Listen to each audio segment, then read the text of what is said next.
Akkam jirtu daawwattootaa fi dhaggeeffattoota Jirraa Miidiyaa Neetwoork kun torbaanitti yeroo tokko kan isiniif dhiyaatu qophii addaati. Qophii addaatiin immoo har'a marii xiqqoo qabna.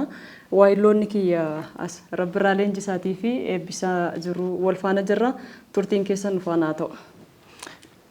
Hayyee seensa ka Lidiyaan nuuf taasisteeti ka jirtu qophii addaa keenya har'aatitti otoo seeniin yookiin mata duree qabannee jirrutti otoo seeniin dura Lidiyaan yeroo dheeraadhaaf miidiyaa irraa baddee namoonni hedduun iyyaafachaatii kan turani har'a immoo qophii addaatiin as baateetii jirti. Jalqaba irratti isheedhumaan iyyuu baga nagaan dhufte jennaan. Keessummaa dhagaa garuu akka seensa taasistetti akka nama badeetti miti akka nama sirriitti hojjetaa tureetti kanaafuu maal jettan? Dhaggeeffattoonni fi duuka buutonni ishee hedduun iyyaafachaatii kan ishee turanii karaaleewwan marsaaleewwan miidiyaalee garaagaraatiin akkamitti miidiyaa irraa badde kan jedhu gaafachaatii turanii isheen immoo akka waan miidiyaa irraa yeroo dheeraa hin fagaanne yookiin miidiyaa irra turteetti kan isheen deebitee dhufte. Kabajamtoota daawwattoota keenyaa jettee jalqabdee dhiifama baduu kootiif jettee jalqabuu qabdi. Kanaaf dhaggeeffattoota keenya dhiifama gaafachuu qabdi jedheen yaadaan eebbisa. Maal jetta Lidiyaa? Tole gaariidha gaa har'a hiriyoonni yookaan immoo waahiloonni kiyya anumatti jiru dhugaadha yeroo muraasaa fi fagaadheen jira sun immoo rakkoo hawaasummaa garaagaraatii fi isaan dudduubbaan immoo taa'eetiniin daawwachuu qofa osoo hin taane hirmaannaa keessaa qaba akka amma isin fuulduratti haasa'an kanaa miti. Kanaafuu yeroo muraasaatiif daawwitii irraa badeera kanaaf immoo naaf kolchaadha amma deebi'eera. Hayyee nus kan barbaannu kanuma karaa foddaa yookiin suur-sagalee miidiyaa irraas baddu karaaleewwan adda addaatiin hojii miidiyaa hojjechaatuma kan isheen turte hawaasni isheetis immoo jaalalaa fi kabajaa isheedhaaf qabanii fi kallattii adda addaatiin ishee iyyaafachaa turanii isheenis immoo nagaadhaan gara hojii ishee idilee yookiin karaa miidiyaatti hawaasaaf deebiteetii jirti. Kanuma wal qabsiisee har'a qophii addaa keenyatiin dhimmoota miidiyaatiin wal qabatan dhimma gaheen miidiyaan ijaarsa biyyaa keessatti qabu maali kan jedhuu fi Jirraa Miidiyaa Neetwoork miidiyaa isaa damee lammaffaadhaan yookiin miidiyaa maxxansaatiin dhufaatii kan inni jiru yeroo dhiyootti gurra ummataatii fi harka ummataatiin gahuudhaaf tattaaffii gochaati kan jiru dhimmoota kanneen irraa kan haasofnu ta'a har'a. Baay'ee egaa akkuma isin jettan ajandaa keenya miidiyaa godhannee kana miidiyaan immoo gosoota miidiyaa gosa baay'eetu jira. Ispeeshaalii yeroo ammaa sooshaal miidiyaa dabalatee egaa miidiyaan pilaatfoormii isaa babal'ifachaa deemaa jira. Har'a nuti hamma nu danda'ametti turtii waliin goonuu keessatti ispeesifaayi goonetoo waan tokko kan waliin kaasnu ta'a jechuudha. Hayyee. Tole gaariidha keessattuu gahee miidiyaaleen biyya keenya keessatti kan mootummaas haa ta'u kan miti mootummaa dantaa biyya kanaatiif akkamitti hojjechaa jiru. Maal immoo wannaan gamaagamni ammatti harkaa qabnu waan jedhu osoo xiqqoosii kaafnee irraa haasofne gaariidha waan jedhu qaba. Keessattuu Jirraa Miidiyaa Neetwoork dhugaa dubbachuudhaaf hundeeffama isaarraa jalqabee kan dargaggootaan hundaa'e kan dhaloota kanaaf immoo waa gumaachuudhaaf. Kana keessatti damee lammaffaa gaafa qabatee dhufu dhaloota kan eessatti kufee eessatti immoo ufilaaluu qaba waan jedhu sana ijaarsa dhalootatii fi kan dhaloonni hundi isaa kan osoo siyaasaan amantaan waan garagaraatiin gargar hin bahin kan walitti dhufee waliin haasa'u kan ijaarsa biyyaa keessatti immoo qooda fudhatu waan ta'eef kanaaf gara piriintiingi miidiyaatiin dhufuun keenya haa ta'uutiin immoo osoo gara ajandaa keenya lammaffaattiin dabrini akka waliigalaatitti mee Rabbirraan xiinxala miidiyaa miti mootummaas haa ta'u kan mootummaatiin wal qabate waa xiqqoorraa nu jedhe. Hayyee miidiyaaleen biyya kana keessatti waa'ee miidiyaa gaafa kaasnu addunyaadhuma har'a keessa jirru keessatti miidiyaan mootummaa arfaffaadha. Miidiyaan biyya takkaaf ijaaruu keessattis ta'ee diiguu keessatti gahee olaanaadha kan inni qabu. Keessattuu akkuma biyya keenyatti akka Itoophiyaatti waa'ee miidiyaalee yoo kaasnu miidiyaaleen gosoota hedduutu jira. Keessattuu elektirooniksii miidiyaan yeroo ammaa addunyaatti booji'eetti kan inni jiru kallattiileewwan adda addaatiin.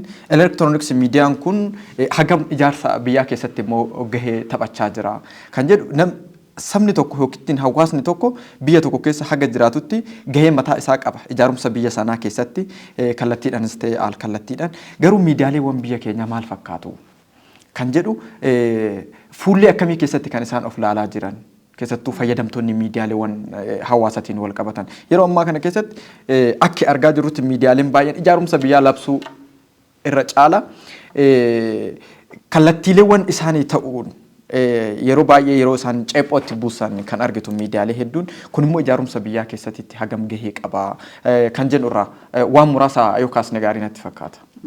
Dhugaadha.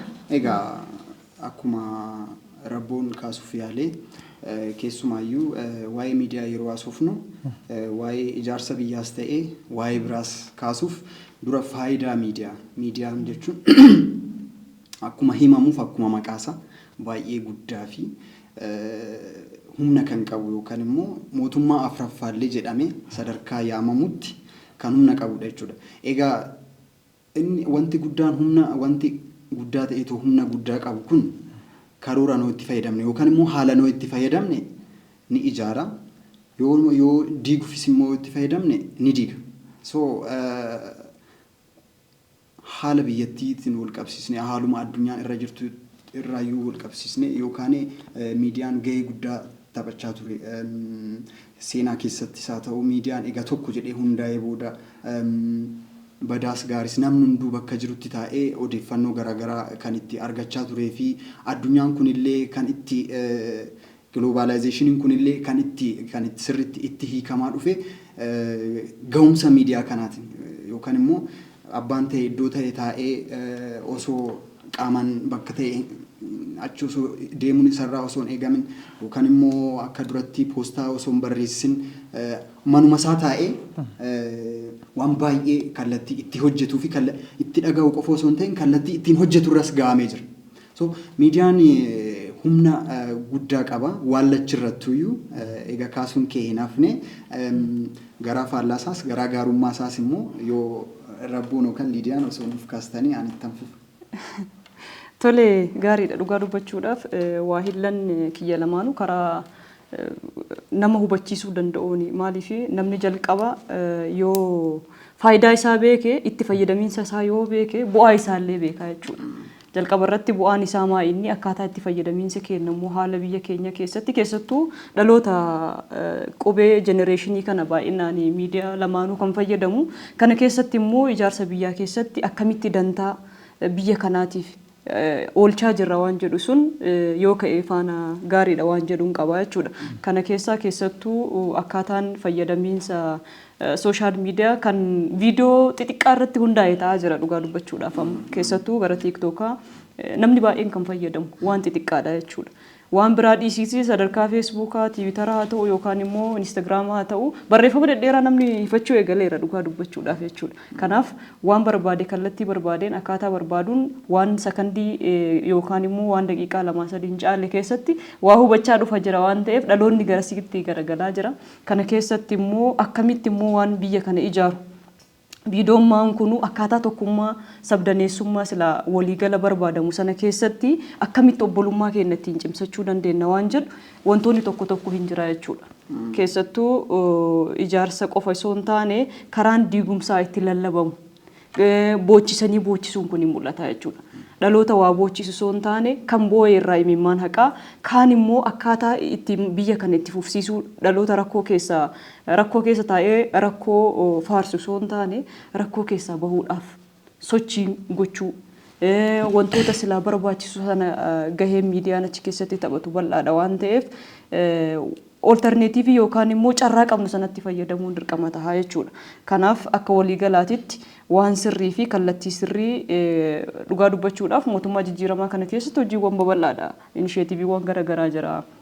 Wantoonni obbolummaa cimsan kan biyya kana keessa ijaaruu keessatti magariisummaan koridariiwwan magaalaa Finfinnee keessatti wantoota bu'uuraalee misoomaatiin wal qabatu akkasumas immoo wabii nyaataatiin immoo akkaataan itti mirkaneessuudhaaf inisheetiiviiwwan garaagaraa mootummaan qabatee itti deemu jira jechuudha. Kana keessatti kan saba tokkoof yookaan immoo kan saba biraatiif ittiin deemamu osoo hin taane waliigala biyya keenya fuulduratti ceesisuudhaaf gahee mataa isaa qaba waan ta'eef wantoota dhugaa jiran kana ka'umsaaf qabannee tooyi gara fuuldura biraatitti yoo ittiin deemuu dandeenyu dhugaa uummata keessa jiru yoo ibsaa deemne. Kana yoon jedhu immoo kallattii tokkoon qofa mootummaa waan faarsuu yookaan immoo garasitti osoo hin taane wantoota jiran wantoota dhugaa jiran immoo kallattiidhaan mootummatti itti himuu agarsiisuu hanqinoota jiran immoo akka irraa ijaaramee maaliif ijaarsa biyyaa keessatti gahee guddaa qaba bakkitee rakkoo qabu mootummatti himuun.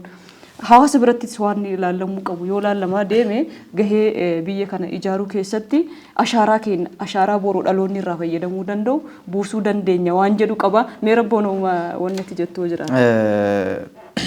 Wanti isin kaastan dansa garuu itti fayyadama miidiyaa keessatti wanti har'a sabab sablammii biyya kanaatii fi garaagarummaa biyya kanaa keessatti uume seenduubee kaleessati. Seenduubeen kaleessaa immoo akkaataa itti fayyadama miidiyaa kaleessatti ture. Seenduubee kaleessaa yoon jedhu kaleessa yeroo elektirooniksii miidiyaan yookiin miidiyaa sagalee gahaan hin jirretti karaa piriintingii miidiyaa yookiin miidiyaa maxxansaatiin seenduubeen kaleessaa kan barraa'aa ture. Seenan dhalootaa dhalootatti kan ittiin darbaa ture. Har'a dhaloonni illee kan itti waliif galuu dhabee iddoo garaagaraatti yeroo adda addaatti seenduubee kaleessaa irratti wal dhabaa jiruuf dhimma miidiyaadhaan wal qabatanii jechuudha. Kunis yoon kana jedhu kaleessa akka warri kalee yookiin aangawoonni kaleessaa akka isaan barbaadanitti akka seenan sun raawwatame osoo hin taane akka isaan barbaadanitti seenan kaleessaa karaa piriintingii miidiyaatiin barraa'amanii waan kaa'amaniif jechuudha. Seenaaleewwan kaleessaa karaa sanaan waan jallataniif har'a immoo dhaloonni seenduubee kaleessaa irratti wal dhabaa jira.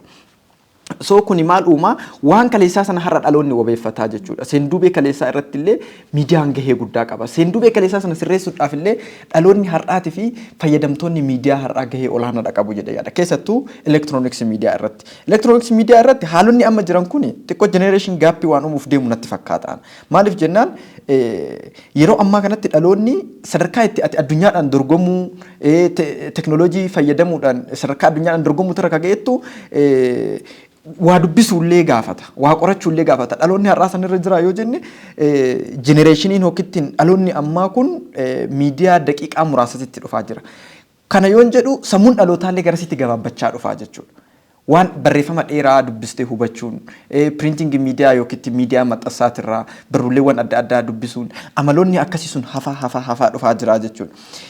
Wanti ati immoo sadarkaa viidiyooleewwan gaggabaabaa fi elektirooniksii miidiyaadhaan wantoonni darban kun irraa baratamu meeqatu waan bu'uurarraa yookiin immoo waan hundeerraa ragaa qaban ta'ee boru dhaloonni wabeeffachuu danda'a. Maaliifin kana kaase waan nuti har'a goonu dhaloonni boru wabeeffata waan ta'eef jechuudha. Waan nuti har'a suur-sagaleedhaan barreeffamaan kennu kana boru dhaloonni jenereeshiniin nutti aansee dhufu wabeeffata waan ta'eefin kana kaase jechuudha. Kanaaf fireemingiin hoogittiin kallattiidhaan wal qajeelchuun miidiyaa keessatti mataan isaa murteessaadha jedhee yaada. Keessattuu elektirooniksii miidiyaa irratti. Elektirooniksii miidiyaan kun immoo kallattiileewwan adda addaatiin fakkeenyaaf kallattiileewwan adda addaati jira. Keessattuu siyaasa biyya keenyatiin wal qabate gariin miidiyaatti fayyadamee yookiin dhaggeettii karaa miidiyaatiin qabu fayyadamee kan qeeqaa oolu jira, kan arrabsaa oolu jira, kan faarsaallee oolutu jira. Meeqatu immoo saayidii hundaan dhaabbatee dhugaa jirtu hawaasaaf hojjeta. Keessattuu biyya kana keessatti miidiyaa kan fayyadamu paarsantaa ummanni parsanta 80 ol ummata baadiyaa jiraatu ummanni magaalaa jiraatu ummata muraasa ummata magaalaa jiraatu kanatu miidiyaa fayyadamaa jechuudha. Hagam dhugaadha wanti miidiyaa irratti haasa'amaa oolu kun elektirooniksii miidiyaa fayyadamnu kun hagam immoo kana irratti mootummaan sheeppii gochuuf yookiin kallattii qabsiisuuf fireem gochuudhaaf hojjechaa jira kan jedhu sunillee gaaffii. Maaliif jennaan waan faarfamuu qabu hojii fi waan qabatamaa sanarratti faarsoon akkuma jirutti ta'e waan qeeqamuu qabu qeequun akkuma jirutti ta'e garuu wanti amma argaa jirru qeeqa jibbiinsatii fi faarsuu waan hojjetame olillee faarsuu yeroo itti argitu jira kallattiileewwan adda addaatti. Kunis maal uumaa wantoonni sirrachuu qaban akka sirranne godhaa jechuudha. Dhiibbaan miidiyaa mataan isaa murteessaadha waan ta'eef. Namoonni hundumtuu har'a keessattuu sadarkaaleewwan warri biyya kana waa godhu hookittiin abdii biyya kanaati jettee yaaddu hundi miidiyaa irra oola waan ta'eef. Kanaaf fireemingiin elektirooniksii miidiyaa kun otoo itti xiyyeeffatame karaa mootummaatiinis osoo irratti hojjetame yaada jedhuun qabaan. Tole sa'aatiin kennallee deemaa jira waan ta'eef mataa walitti deemuun murteessaadha. Keessattuu waa'ee seenessaatiin wal qabate. Seenaa dudduubee jedheetiin rabbiraan asii wanni kaasee jira jechaadha. Seenessa kalee namni akka ofii barbaadetti bocate sana sirreessuudhaaf gaheen dhalootaa maal jettame? Bareeda. Gahee dhalootaatti ni deebina. Seenessaa wal qabate amma addunyaan kun baay'ee fooyya'aa addunyaan ganda tokko ta'uuf deemti hanga jedhamutti gahaa jira. Waa'ee miidiyaa jeneraalii haasofna yoo ta'e miidiyaan of jijjiiraa jira. Viidiyoo xiqqaadhaan ergaa guddaa hanga dabarfachuuf deemtu. Sanaan dura garuu dhalootuma kanaayyuu warruma miidiyaa fayyadaman kan warra tasa nutti dhufe wanti baay'een tasa nutti dhufaa jira. Yookaan immoo osoo nuti ittiin qophaa'in har'a osuma kana haalan seeraan osoo ittiin fayyadamin wanti biraa fabrikeetid yookaan immoo oomishamaa jira. Dursa garuu xiyyeeffannaa miidiyaa irratti miidiyaan saayilent kiilarii isa jedhamu sanirra darbee silaalatuma wanta ati darbattu humna miidiyaa hin beektu taanaan har'uma lafaa kaatee waan ta'e darbatta taanaan wanti ati darbatte sun kan afaanii bahee afaanitti akka hin deebine dursa maal gochuutu qabama jechuudha. Namootatti humna miidiyaa abbaan ta'e miidiyaa fayyadamee waan pilaatfoormiin kun isaaf mijateef waan barbaade dubbachuu qofa osoo hin ta'in dursee kanarratti hojjetamuu qaba yaada jedhuun qaban. Miidiyaan riizaaltii addunyaati amma addunyaan kun kan ishiin argatteedha yookaan yoo seeraan itti fayyadamne waan seeratti itti hojjenna yoo badiif itti fayyadamne waan badii itti hojjenna. Kuni dhaloota kanaaf kennaa guddaadha. Dhaloonni kuni garuu duraan dursee miidiyaa akkamitti hubachuu qaba? Maal inni miidiyaan?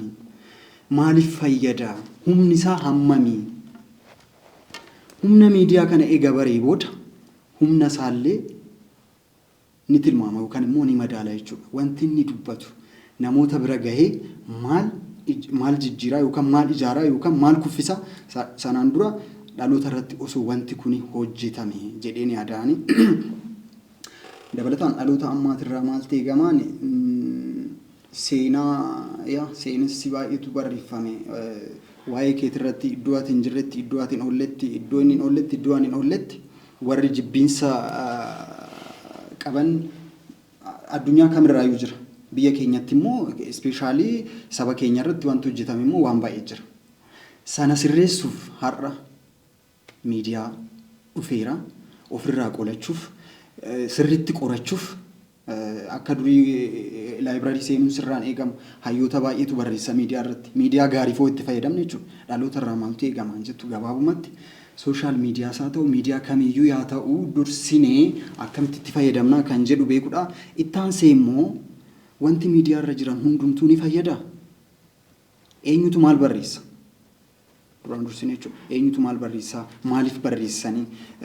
Ani immoo akkamittan itti fayyadamuu qaba? Kaleessa rukutameera. Wantan kaleessa rukutame san madaakoo akkamittan ittiin of fooyyessaa? Wanta jedhamu hawaasa kamirraa yookaan dhaloota ammaarraas keessumaayyuu dhaloota haaratu young generationtu itti fayyadamaa jira waan ta'eef young generationiin kun ittiin sirbuu qofa yookaan immoo ittiin fiilingii isaa qofa agarsiisu osoo hin ta'in carraa kanatti fayyadamee wanta kaleessa dabe san akkamitti sirreessina? Wantoonni kanarratti hojjetaa jiran warroonni kanarratti hojjetaa jiran jiru.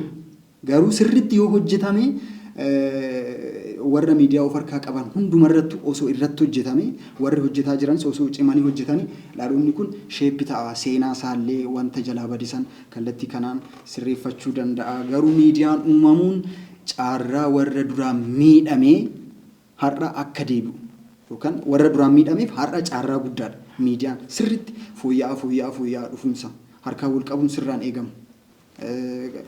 Abbaa fi haa ta'u instituushinii kamirraa yoo jiraatu dhuunfarrasaa jiraatu har'a miidiyaan warri galii guddaa ittiin argatan jiru warri siyaasa isaanii ittiin sirreeffatan jiru warri ergaa gaarii ittiin waliif dhaamsan jiru garasitti yoo deemne jireenya keenya miidiyaa wajjin kan wal madaalee ta'a jedheen yaadaan.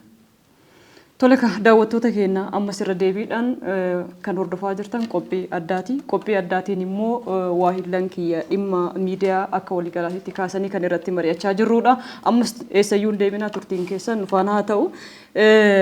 Waliigala irratti akka waliigalaatti wantoonni rabbirraanis haa ta'u eebbisaan kaasne maa inni dhaloonni kun waa fayyadamuun dura waa beekutu murteessaa akka ta'e jechuudha. Lammaffaa immoo dhimma miidiyaa izoo gara miidiyaatitti pilaatfoormiin garaagaraa bocamee gabbahuusi carraa kanatti fayyadamuudhaaf dursa waan ittiin fayyadamu waan inni nu gargaaru miidhaa inni qabus hubannoo keessa galchinee barannee yoo kan itti fayyadamnu taate carraa amma jiru kanaan waan gaariis waan gadheessitiin hojjechuu dandeenya. Dhaloonni kun immoo dhaloota biyya ijaaru. Dantaa obbolummaa kalee akka carraa ta'ee aangoon nu harka galee jira waan ta'eef waan kana itti fufsiisuudhaaf akkuma beekamu yaa'u dudduuba deebi'anii dubbisuun hin barbaachisuufi malee eenyuun akka dhufe beekamaa jechuudha.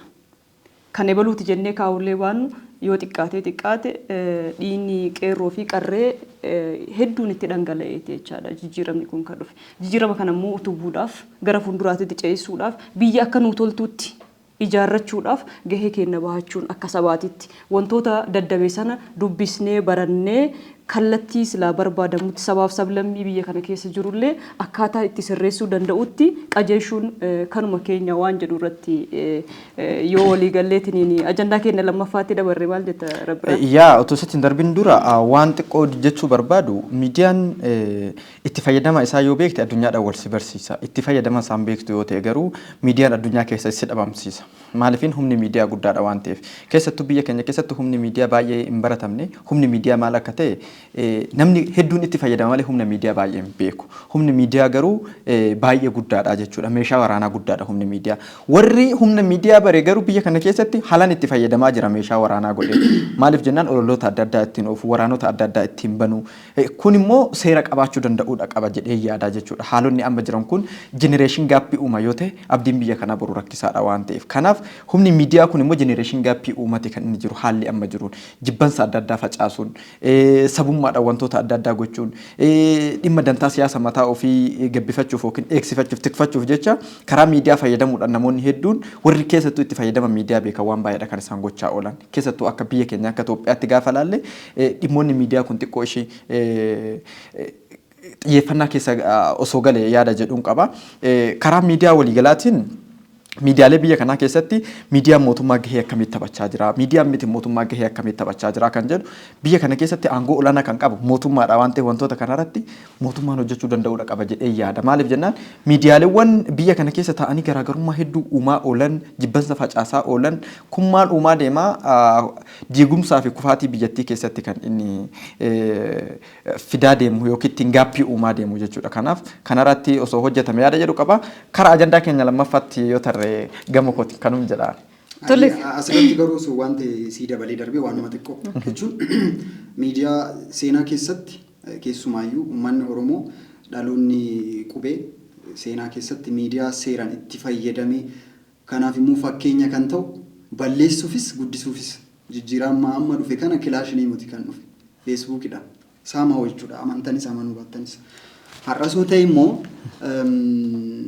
uummanni bakka jirutti barataan eenyudhaan akka maal ta'e eenyu akka miidhe oolman guyyaa maal akka ta'uu qabu odeeffannoon kan waliif darbaa ture yookaan yoo barataan tokko yuunivarsiitii wayii irratti waan ta'e yoo haayiskuul irratti waan ta'e yoo uummata irratti dararamni guddaan yoo gahaa turetti feesbuukii akka wanti akka fakkeenyaatti kaasuu ni dandeenya. Sirna darbisan kan kuffise sooshaal miidiyaadha hamma tokko. Meeshaa qabsoo kana keessatti gahee mataa isaa bahachaa jira jechuudha. Bahatee jira. Bahatee jira. Ammas immoo akkasumatti yoo itti fayyadamne akkasumatti gaarummaaf yoo itti fayyadamne waloo keenyaaf yoo itti fayyadamne itti cimnaa waan amma jiru itti cimsiisaa rakkina amma jirullee akka furu taasisaa yoo faallanis itti fayyadamne akkuma duraanii san godhuu ni danda'a waan jedhuun qabaani. Sooshaal miidiyaan humna ta'us humna kana kan darbatu nama. Miidiyaa mootummaa isaa ta'u kan dhuunfaa isaa ta'u sooshaal miidiyaa isaa ta'u wanta barreeffamaa isaa ta'u ati miidiyaatti fidi malee dura miidiyaa kana kan itti fayyadamu nama waan ta'eef namatu duuba jira waan ta'eef namni waan gaarii of keessaa qaba yoo ta'e waan gaariif itti fayyadamuu ni danda'a. Fakkeenya fan kana kaase isin garuu ajandaa jiru. Tole gaariidha akka waliigalaatitti akkaataa fayyadamiinsa silaa jalqaballee kaasaa turre waan ta'eef akka waliigalaatitti akkaataan itti fayyadamiinsa keenna murteessaadha. Gara biraatiin immoo ijaarsa biyyaatiifis haa ta'u diigamuunsa biyyaatiif gaheen miidiyaan taphatu sooshaal miidiyaallee haa ta'u ministeeriimillee haa ta'u kallattii garaagaraatiin piriintiingiillee haa ta'u wanti gaheen inni ijaarsa biyyaa keessatti haa ta'u diigumsa biyyaa keessatti qabu guddaadha. Kanaaf dhaloonni keenyas dhaloonni ammatti itti fayyadamnu waan sana beeknee itti fayyadamuu qabna ergaa jedhu qaba natti fakkaate.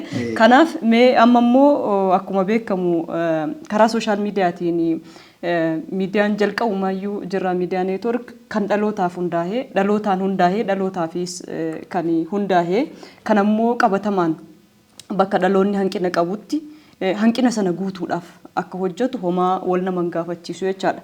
Kanaaf egaa printing miidiyaadhaan lammaffaa dhufe waan ta'eef mee wanni kana garanatti dhufuun barbaachiseef maaliif barbaachise dhalootaa fi maal gumaachaa waan jedhu kana mee rabbirraa waa jedhiiti anaa fi eebbisaan immoo itti soda ballee gaariidha waan hin jedhu qaba. Hayyee osoo maxxansa jiraatti isiniin dura biyya kana keessatti miidiyaan kun gosoonni adda addaa akka jirullee hawaasni bal'aa waan beeku natti fakkaatu. Maaliif natti fakkaanne akkaataa itti fayyadama isaa yoo ilaaltu miidiyaaleewwan adda addaa paaworii akkamii akka isaan qaban waan hubatan natti fakkaatu yoon kana jedhu hunda miti. Garii muraasti jechuudha. Kanaaf miidiyaan elektirooniksii miidiyaa miti. Miidiyaan maxxansaa yookiin printing miidiyaan kun gahee guddaadha kan inni taphatu keessattuu seenaa fi seenessa hawaasa tokko qajeelchuu fi seenaa fi seenessa hawaasa tokko kallattii barbaachisummaa akkaataa barbaachisummaa isaatiin kallattii inni barbaachisuun kaa'uudhaan dhalootaaf keessattuyyuu cancala ta'ee dhaloota boru dhufuuf kaa'uudhaaf kan kaleessa seenduubee kaleessaa illee qajeelchuuf keessattuu akkuma jalqab kaasuuf ture seenduubee kaleessaa irratti sabab-sablammiin biyya kanaa hedduudha kan inni har'allee wal dhabaa jiru. Wanti immaan biyyi tun illee yeroo baay'ee irra deddeebiidhaan walitti bu'iinsi sabaa uumamu waa'ee seenduubee kaleessatii jechuudha. Seenduubee kaleessaa kanarratti immoo seenduubee kaleessaa kan haqi ta'e kadabse printing miidiyaa na fakkaata. Maaliif jennaan yeroo sanatti elektirooniksii miidiyaan hedduun hin turre waan ta'eef printing miidiyaa kana yookiin miidiyaa maxxansaa kanatu har'a dhaloota gidduutti gaappii uumaa jira natti fakkaata waan kaleessa barraa'e santu jechuudha. Kanaaf printing miidiyaan kun akkaataan itti barraa'aa jiru yeroo ammaa kanatti warri itti yaadee fi haalaan barreessaa jiru keessattuu hayyoonni keenya miidiyaaleewwan xixiqqoo yookiin printii xixiqqoodhaan yookiin maxxansoota xixiqqaadhaan barreeffamni isaanii qorannoo waggoota hedduu booda barraa'e uffifamaati yookiin haguugamaati kan inni jiru.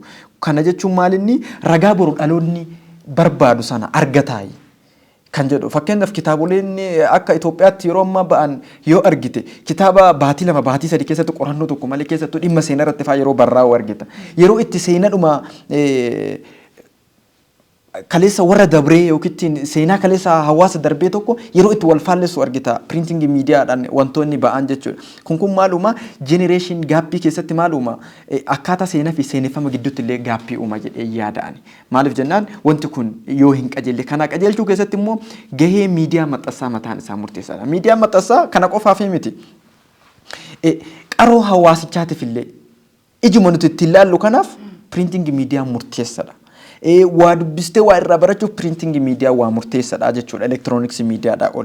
Yeroo amma biyya kana keessatti biyya Itoophiyaa kana keessatti yoo ilaalle printing miidiyaa waan dagatamaa dhufe fakkaata. Keessattuu magaaziniin yookiin matseetonni yookiin maxxansaaleewwan gaggabaaboon turee guyyaa 15 guyyaa 30 ba'an gaazexaaleewwan adda addaa hin argitu.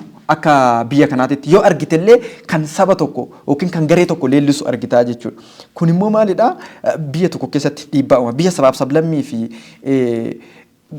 siyaasa gosa adda addaa qabdu keessatti garee tokko qofaan yookiin leellistoota garee tokko qofaan wanti tokko kan barraa'u yoo ta'e gaappii jenereeshiniis ni uuma, gaappii seenduubee kaleessaallee ni uumaa jechuudha. Kanaaf printing miidiyaan barbaachisummaan nuti isaatiyyuu maalinni? Eenyummoo itti fayyadamaa jira? Dhaloonni itti fayyadamaa jira. Dhaloonni har'a fuula 2 fuula 3 sadarkaa hin dubbisne irra gahee jira jechuudha. Kun immoo yoo itti fufe maal ta'a?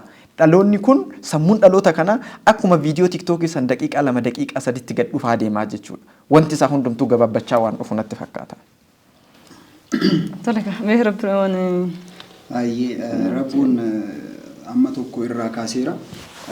Ani garuu dabalataan ana haasa'uu barbaadu dagatamuu printing miidiyaa kanarratti. Egaa printing miidiyaan addunyaa irratti jaarraa 15ffaa fi 16ffaa gidduutti haappiin godheera yookaan immoo namni dhuunfaa tokko egaa keessumaayyuu meeshaa printing miidiyaa kana oomishu egaa hawaasatti addunyaa irratti egaa gadi baase jaarraa 16ffaa keessaa biyya keenya garuu waggoota 400 booda jaarraa 19ffaa keessa especially 1863 dha seenaan tokko akka jedhutti yeroo san egaa yoo xiqqaate amma waggoota 200 lakkoofsiseera.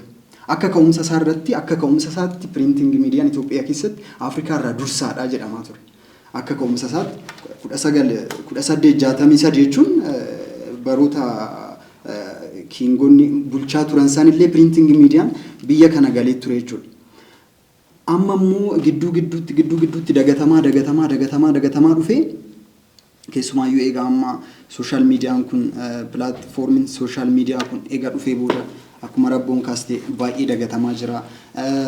Piriintingi miidiyaan qabsoo biyya kanaa keessatti akkuma amma sooshaal miidiyaan waan baay'ee hojjetaa jiru qabsoo addunyaa irrattis yeroo baay'ee waraanota addunyaa tokkoffaa fi lammaffaa kanaafillee teerifaay kan ta'e yookaan immoo wantoota yeroo san babarraanii too uummatatti gadi daddarbaa turan waan baay'ee gara piriintingi miidiyaatiin ture akka yeroo reediyoo fi televezyiiniin oduu addunyaa irratti hin uumamin kaameeraan osoo hin uumamin piriintingi miidiyaan dursee uumameera addunyaa irratti umurii guddaa qaba addunyaa irratti nuti Itoophiyaa keessatti illee umurii guddaa qaba miidiyaa kamiyyuu caala garuu egaa Itoophiyaa iyyuu dhufee waanuma tokko gareedhuma tokkotu seenaa waan barbaadan ittiin barreessuuf isumaayyuu immoo wanti sanaan dorgomu yoo dhufee wanta sana ni rukutu sababa kana kanaan piriintingi miidiyaan kun yookaan miidiyaan maxxansaan kun dadhabaa dhufee bara 1996 natti fakkaata immoo amma an jiran kun waldaa maxxansitoota Itoophiyaa jedhanii waldaan kunis amma waggaa 20 tureera yoo xiqqaate 1996 jechuun almost waggaa 20 ni ta'a jechuudha. So waggaa 21 waan akkasii ni ta'a. Egaa waldaan kunis uumamee piriintingi miidiyaan sababa garaagaraatiin rukutamaa gama mootummaatiin gama biraatiin rukutamaa dhufe har'a dugdi isaa xiqqoo akka waan hin kaanetti gadi waan deemaa dhufeedha natti fakkaata.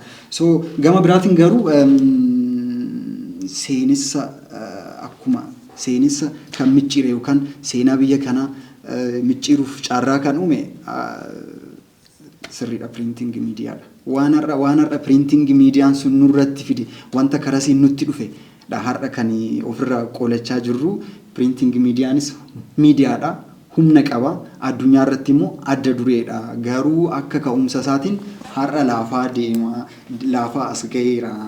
Sababni guddaanis immoo miidiyaan pilaatfoormii isaa waan guddifachaa waan deemeef garuu kun nu adeemsisaa akkuma sinu kaastan nu adeemsisu. Maayinni gaappii dhalootaa uumaa jira. Dhaloonni waan gaggabaabaa irratti teendi gochaa jira yookaan immoo waan gaggabaabaa irratti fuulleffachaa jira. Waan dheeraa seenaa dheeraa dubbisu ofuma gabaabsee hafu waanuma xiqqaadhaan hafu ajandaa xiqqaa qabatanii waanuma xiqqoo dhaga'anii baay'ee dubbachuu garuu akka seera piriintingi miidiyaatti baay'ee dubbistee xiqqoo dubbachuu jechuudha. Amma dhaloonni kun garuu maal ta'ee waanuma gaggabaabaa kana ilaalee xiqqoo dhaga'ee baay'ee dubbachuu gara deemutti gahaa jirra kan jedhu kaasufan. Tole dhugaa dubbachuudhaaf karaa nama barsiisuu danda'uun isin lamaanuu kan kaastanii baay'ee namatti achi qabuu caalaa ofitti of qabdee ilaalte gaariidha.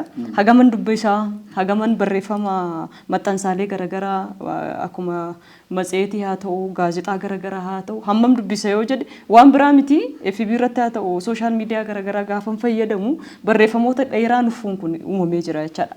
Anuma biratti nama biraati jechuu barbaade osoo hin taane. Kanaaf kanaan wal qabatee wantoonni baay'ee qorannoo tokko dubbisaan ture. Qorannoo dubbisaa wal qabatu jechuudha. Keessattuu kan hard copy dubbisuu fi soft copy dubbisuu jedhee wal cinaa qabateetiin qorannoo wayitu bahee ture jechaadha. I think Dr. Sandiin dagadhe malee akkaataan guddina sammuu namaa irratti miidhaa akka fiduudha jechaadha soft copy kana baay'isuun. Kanaaf gara hard copy lamaanuu wal cinaa oofuudhaan nuti amma guutumaan guutuutti dagannee keessaa ba'aa jirra. Kitaabalee biraan kaasaa ture asi. Kitaabban amma barraahaa jiran hammam qorannoo qabanii hammam hubannoo uummata biraa gahuu sana bira immoo qaqqabsiisuu danda'anii waan guddaa yookaan immoo waan namni irraa barachuu danda'u waan dhaloonni irraa barachuu danda'u waan seenaa kalee dabe yookaan immoo seenessa kalee dabe san akkamitti sirreessee dhugaa fi haqaan kan qorannoo irratti hundaa'ee qorattoota garaagaraatiin mirkanaa'ee akkamitti kitaabolee maxxanaa jira yoo jedhe kanuma argaa jirru jechuudha. Garii maa inni direct translation jira. kitaabolee bakka biraatitti barraa'anii fudhataniituma gara afaan keenyaatti jijjiiranii yookaan immoo afaan biraatti jijjiiranii akkaataan itti konteekstii isaa osoo hin jijjiirin akkaataan itti kitaabban bahaa jiru jira jechuudha. Kitaabban ammatti bahaa jiru sassaabbii galii fakkaata dhugaa dubbachuudhaaf jechuudha. Sassaabbii galii qofa kan fakkaatu haga sadarkaa sanirra geenyeerra isuma bahu sanirraa iyyuu waan xiqqoollee hubachuu dandeessa ta'a. Haa ta'uutiin immoo sanuma dubbisuu caalaa fuudhanii manatti galleetiin hin kaahuun. Kun immoo nama biraa osoo hin taane anumarraa eegalaa jechaadha. Anis ta'u malee. Namni hundumtuu sanaan fudhatamneetiin bahaa jirra gabaa keessaa waan ta'eef kan ammoo sirreessuudhaaf iddoo cabatti qabnutti iddoo hanqinatti qabnutti jirraa miidiyaa neetworkiin kan dhalootaati akkuma jenne dhaloota fayyisuudhaaf ofii fayyinee dhaloota fayyisuudhaaf piriintiing miidiyaa yookaan immoo maxxansa barruu kana finnee dhufnee jirra waan ta'eef hayyootaan wantoota wal qabatu seenaa kalee dudduubbee jallataniin haa ta'u kana qajeelchee karaa ifa ta'een dhufaa jira. Kanaaf kanarratti immoo waanuma muraasa jenneetiin osoo gara goolabbiitti dhufne gaariidha.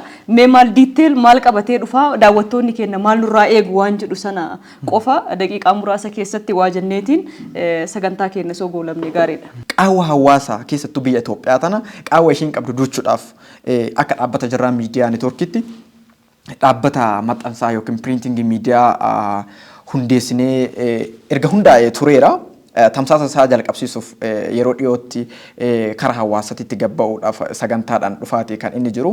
San dura garuu piriintingii miidiyaan kun maal fidee dhufaa akkuma amma Liidiyaan kaaste maal fidee dhufaa jira kan jedhu wal qabateeti. Yeroo baay'ee biyya kana keessatti piriintingii miidiyaan ati argitu akkuma sila sii kaase warra garee tokko leellisa sirna tokko yookiis leellis garee tokko kan leellisu irratti yeroo baay'ee kan xiyyeeffatu keessattuu magaalaa guddoo biyyattii kana magaalaa Finfinnee kana keessatti yoo argitu maxxansoonni torbeedhaan yookiin baatiidhaan bulii 15 ba'an maxxansoota akkamiiti jettee yeroodhaan poostingiin isaan baasa yoo argitu garee tokko irratti kan xiyyeeffate sitti fakkaataa jechuudha. Garuu maxxansi jirraa kun maal giddu galeeffatee dhufee seenaa fi seeneffama kaleessaa dudduubee kaleessaa sana akkamittiin akka cancala ta'ee dhaloota har'a jiru kana hubachiisee dhaloota boru jiruuf immoo daawwitii ta'uu danda'aa fi wabii ta'uu danda'a irratti. Kana yoo jennu waan ofii isaa seenaa fi seeneffama kaleessaa kan dhuunfaa isaa sana akkaataa itti fireem gochuu danda'uu fi akkaataa itti dhaloota hubachiisuu danda'u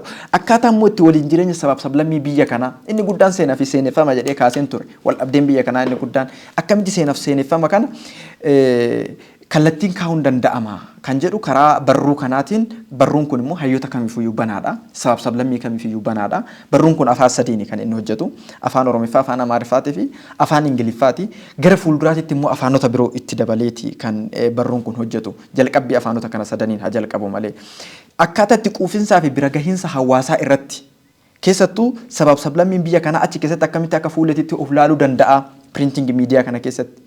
Printing miidiyaan dhaabbanni kun qabatee dhufu gaazexaa fi matseetiidha. Yookiin magaazinii isa bulii 15 yeroo tokko ba'u jechuudha. Kun maal qabatee dhufa kan jedhu hayyoota akkamii hirmaachisee dhufa. Amma fakkeenyaaf jildii tokkoffaa yookiin maxxansi tokkoffaan xumuramee harka hawaasaa gahuudhaaf kan inni deemaa jiru. Maxxansi kun sadarkaa naannoo tokkotti osoo hin taane sadarkaa naannolee Itoophiyaa hundatti akkaataa inni tamsa'u irratti kan dhaabbanni kun hojjechaa jiru jechuudha. Kanaaf maal qabatee dhufe kan jedhu. Maxxansi darbe kun hayyoota garaagaraa kan hirmaachise hayyoota warra aga'oo kan hirmaachise qiimaanti kan hirmaachise sabaaf sablammoota adda addaa dabalatee sabaan warra walloo ta'an kan hirmaachise hayyoota oromootii fi hayyoota sabaaf sablammoota biraallee kan hirmaachisedha jechuudha. Maaliifin iddoo itti wal dhabdee keenyallee sirreeffachuu dandeenyu akka Itoophiyaatitti. Iddoo itti wal dhabdee keenya sirreeffannu iddoo itti rakkoo yoo jiraatellee irratti wal mormuun danda'amu. Yoo ragaan jiraate ragaan itti dhiyeeffame seenaa fi seeneffama kaleessaa irratti dhaloonni har'a wal lolaa jiru kana. Namni gaafii qabu iddoo itti gaafii isaa gaafachuu danda'u namni deebii qabu iddoo itti deebii isaa dhiyeeffachuu danda'u miidiyaadha waan ta'eef miidiyaan kun immoo sabaaf sablammii biyya kanaa kamiifiyyuu banaadha. Banaadha gaafa jennu garuu akka Itoophiyaa jechuun maddii fi humni ishii eessaa yoo jenne wal naman gaafachiisu. Itoophiyaan handhuurri ishiis ta'ee maddi ishii lafeen ishii dugdaa uummata Oromoo kana.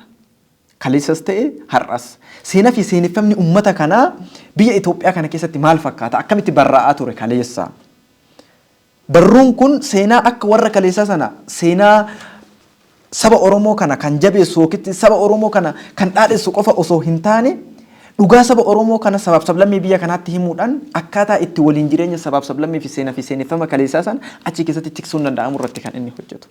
Kanaaf miidiyaan kun immoo yeroo dhiyootti tamsaasa eegaluudhaaf kan inni deemaa jiru. Miidiyaan maxxansaa gaheen isaa guddaadha. Dhaloonni illee irraa barachuu qaba. Dhaloonni illee keessatti of ilaaluu qaba. Fuulleffannaa isaa gara miidiyaa maxxansaa osoo godhe yaada jedhu qabaan. Tole gaariidha. Mee eebbaan deemenni ka sagalee haqaati gaafa jennu kanuma cal jedheetiniin yookaan immoo saba tokko irratti xiyyeeffate miti jechaadha. Kanaaf sabaaf sablammii akkuma Rabbiraan asirraa kaasaa jiru sabaaf sablammii hundaa kan hammate haga danda'ameen immoo ammaaf jalqabbiidhaaf afaan sadiitiin kan gadi ba'aa jiru afaan Oromoo, afaan Amaaraatii fi afaan Ingiliffaati. Kana keessatti gaheen sabaaf sablammootaa maal ta'uu qaba yookaan immoo kana utubuu keessatti hayyoonni maal gochuu qabu waan jedhu qofatti dabalteetiin gara goolabbiitti soo dhuftee gaariidha. Hayyee anillee baay'ee irraa baay'ee wanti hin jedhu hin jiru Rabbiraan jedhee xumureera waan ta'eef maaltu hayyoota irraa eegama. Hayyoonni waa'ee printing miidiyaa sirriitti beeku. Waa'ee miidiyaa kamiyyuu sirriitti ni beeku. Garuu roolii printing miidiyaan taphatu immoo hayyoonni sirriitti beeku. Itti fayyadamaa turan waan ta'eef ittis fayyadamaa jiru gatii ta'eef. Ammas immoo haaluma sanaan wanta jalqabame kana jirraa miidiyaa neetwoork akkuma dura kaastan sagalee uummataa ta'uusaa agarsiisaa jira jedhee yaadaan fakkeenya printing miidiyaa kana qabatee dhufuunsaa hamma tokko wanta dubbatamaa jiru hamma tokko waan qaban yookaan qabatamaan agarsiisee natti fakkaata. Keessumaayyuu immoo hawaasa miidhame yookaan immoo hawaasa sagalee dhabe hirmaachisuun kana appreciate osoo godhin hin darbu qabatamaan immoo kan laallu ta'a. Kanarratti garuu warri kanarratti gahee guddaa taphachaa jiran jiru akka jajjabeessaniin anis dhaamsa koo dabarsaa jettan si deebisa. Tole ka sa'aatiin yookaan immoo yeroo hin qabnu nu daangessaa jira waan ta'eef jirraa miidiyaa neetwoork akkuma beektan gaafa sagalee haqaa jedheetiin gadi bahu sagalee haqaa kan saba Oromoo qofa giddu galeeffate osoo hin taane sabaaf sablammii wantumti miidiyaa biraarraa adda isa godhu yoo xiqqaate ammaaf jalqabbiidhaaf kan afaan Oromootii fi afaan Amaaraatiin akkasumas afaan Ingiliffaatiin haa jalqabu malee afaanota 8 oliin kan gara fuulduraatti itti fufuudhaaf qabate waan ta'eef walumaa galatti hayyoonnii fi daawwattoonni keenya karaa adda addaatiin printing miidiyaa gaafa maxxansinu yookaan immoo maxxansaalee garaagaraa gaafa gara print miidiyaatitti deebinu kan abdanneessinu jechuudha. Nu gargaara yaada keessanii hin fudhanna. Hayyoonni immoo kana utubuu keessatti iddoo kana gahuudhaaf immoo deeggarsa karaa adda addaatiin deeggarsa beekumsaa ta'u abbootiin qabeenyaa garaagaraa jiranii kan yeroo marsaa lammaffaatti dhiheessinu galataa wajjin dhiheessinu baay'eedha. Waan nu gargaartaniif galatooma ammas irra deebiidhaan nu gargaaraa waan jedhu kana kaasuun barbaada. Dhumarratti egaa kanumaan kan goolabnu taha waan ta'eef daawwattoonni keenya iddoo garaagaraa teessanii biyya alaatii fi biyya keessa teessanii nu hordoftan kun miidiyaa keessan miidiyaa jirraa miidiyaa neetwoorkiidha. Haga qophii addaa biraatiin walitti deebinutti waan nu hordoftaniif galatooma torbee milkii qabaadha.